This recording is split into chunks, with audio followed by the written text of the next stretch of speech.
ആയുർവേദം എന്തിനാണെന്ന് പറയുന്ന ഒരു ശ്ലോകമുണ്ട്.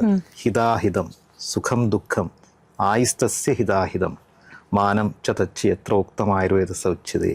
അതായത് നമ്മൾ ഹിതം എന്താണ്, അഹിതം എന്താണ്, ആയുസ്സിന് ഹിതകരം എന്താണ്, അഹിതം എന്താണ്, ഇതിൻ്റെയൊക്കെ അളവ്, ഡോസേജ്, യുക്തി അനുസരിച്ച് ലോജിക്കലായിട്ടുള്ള ഡോസേജ്, അളവ്, ഇതാണ് ആയുർവേദം പഠിപ്പിക്കുന്നത് എന്ന് പറയും. നമുക്ക് ഒന്നിനും ഒരു ഡോസേജ് ഇല്ലാത്തതാണ് നമ്മുടെ പ്രശ്നം. നമുക്ക് എത്രത്തോളം വേണം എന്നുള്ളതിനെക്കുറിച്ച് നമുക്കൊരു ധാരണയില്ലാത്തതാണ് പ്രശ്നം. ഇപ്പോൾ വെറുതെ ആലോചിച്ച് നോക്കും, നമ്മൾ ഭക്ഷണം കഴിക്കുമ്പോൾ എന്തോരം കഴിക്കാം, എന്തോരം നമുക്ക് റിക്വയർമെൻ്റ് ഉണ്ടെന്ന് അറിഞ്ഞിട്ടാണോ നമ്മൾ കഴിക്കണേ? എന്താണ് സ്വയം ആലോചിച്ച് നോക്കുക. നമ്മൾ ഭക്ഷണം കഴിക്കുമ്പോൾ എൻ്റെ വയറ് നിറഞ്ഞു എന്നുള്ള എൻ്റെ മാനദണ്ഡം എന്താ? പലരും പാത്രത്തിലുള്ളത് തീർന്നോ, അല്ലെങ്കിൽ പൈസ കൊടുത്ത് ഞാൻ മേടിച്ചത് തീർത്തോ, അല്ലെങ്കിൽ ബാക്കി വരാതിരിക്കുക, ഇതൊക്കെ അല്ലാതെ എൻ്റെ വയറ് നിറഞ്ഞോ, എൻ്റെ വയറിന് ഇത് മതിയോ എന്ന് ചിന്തിക്കുന്നില്ല പലരും. കൂടുതലും മനസ്സ് നിറയാൻ കരുതിയിട്ട് കഴിക്കുന്നവരുണ്ട്. മനസ്സിലേക്കല്ല ഭക്ഷണം ചെല്ലുന്നത്. മനസ്സ് വേണം, തീർച്ചയായിട്ടും മനസ്സ് വേണം, മനസ്സുകൊണ്ടോടി ഇഷ്ടപ്പെട്ടത് വേണം. പക്ഷേ ഇതിനൊരു അളവുണ്ട്. കാരണം ഇത് വയറിലേക്ക്, സ്റ്റൊമക്കിലേക്കാണല്ലോ ചെല്ലുന്നത്. അതിന് ആ ക്യാവിറ്റി, ഇപ്പോൾ ആയുർവേദം പറയുന്നുണ്ട്, സ്റ്റൊമക്കിൻ്റെ ഷേപ്പ് അറിയാമല്ലോ, ഇതിൽ 3ആയിട്ട് ഡിവൈഡ് ചെയ്തിട്ട് 3-1 ഖരരൂപം, 3-1 ദ്രവരൂപം, ബാക്കി സ്പേസ് ഒഴിച്ചിടണമെന്നാണ് പറയുന്നത്. നമ്മൾ ഈ മിക്സിയിലൊക്കെ അടിക്കുമ്പോൾ അങ്ങനെയല്ലേ. അപ്പോൾ ഈ 3-1 ഖരരൂപം നിറഞ്ഞു എന്ന് എങ്ങനെയാണ് മനസ്സിലാക്കുന്നത്? നമ്മൾ സാവകാശം ചവച്ചരച്ച് ഇറക്കി കഴിയുമ്പോൾ ഒരു ഏമ്പക്കം വരും. അപ്പോൾ ഈ 3-1 നിറഞ്ഞു എന്ന് മനസ്സിലാക്കുക. കാരണം അവിടെ ഒരു ചെറിയ പയറിൻ്റെ ഷേപ്പിലുള്ള ഒരു ബെൻറ്റുണ്ട്. ആ ഫസ്റ്റ് ലോബ് നിറഞ്ഞു, സെക്കൻഡ് ലോബ് നമ്മൾ വെള്ളം കുടിക്കുക, അടുത്ത ഏമ്പക്കം വരും, നിർത്തുക, ബാക്കി സ്പേസ് ഒഴിച്ചിടുക. അപ്പോൾ ആഹാരം കഴിക്കുന്നതിനെക്കുറിച്ച് ഇങ്ങനെയാണ് ആയുർവേദം പറയുന്നത്.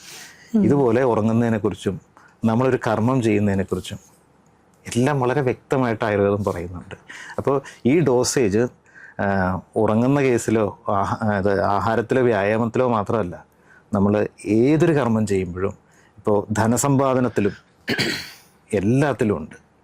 അപ്പോൾ കൃത്യമായിട്ടൊരു ഡോസേജും ആവശ്യകതയും, നമ്മൾ എന്ത് ചെയ്യുന്നതിന് മുമ്പും ഇന്ന അവസ്ഥയിലുള്ള ഞാൻ ഇപ്പോൾ ഇത് ചെയ്യേണ്ടതുണ്ടോ എന്ന് ചിന്തിക്കുക എന്നുള്ളൊരു വിവേകം കൂടി വരുത്തി കഴിഞ്ഞാൽ ഇന്നത്തെ പല പ്രശ്നങ്ങളും തീരും.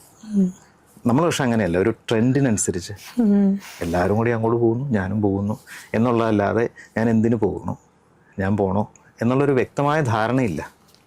ഇപ്പോൾ പല പ്രകടനങ്ങൾ നടത്തുന്നവരും പല കാര്യങ്ങൾക്ക് വേണ്ടി പ്രശ്നം ഉണ്ടാക്കുന്നവരോടും ഒരാളെ മാറ്റി വിളിച്ച് നിർത്തി ചോദിച്ച് എന്താ ആക്ച്വലി പ്രശ്നം എന്ന് ചോദിച്ചാൽ അവർക്ക് അറിയുന്നുണ്ട്.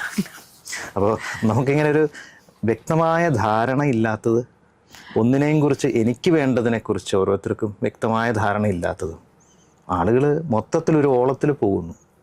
അപ്പോൾ എനിക്ക് വേണ്ട ഡോസേജ് ആണോ, ഇതൊന്നും അറിയുന്നില്ല.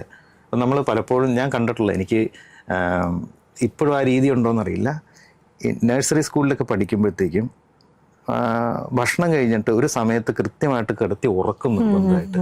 എനിക്കിന്നും അറിയില്ല എന്തിനാണ്. പിള്ളേരുടെ ശല്യം ഇല്ലാതിരിക്കാൻ വേണ്ടിയിട്ടാണോ എന്തോ എനിക്കറിയില്ല. പക്ഷെ ഉറക്കം വരാത്തവന് ഉറങ്ങാൻ നിർബന്ധിക്കുന്നുണ്ട്. അവിടെ ഉച്ച ഉറക്കം നിർബന്ധിച്ച് പരിശീലിപ്പിക്കുകയാണ്. ഭക്ഷണം കഴിഞ്ഞിട്ട് പിള്ളേരുടെ ഒക്കെ കിടക്കുക.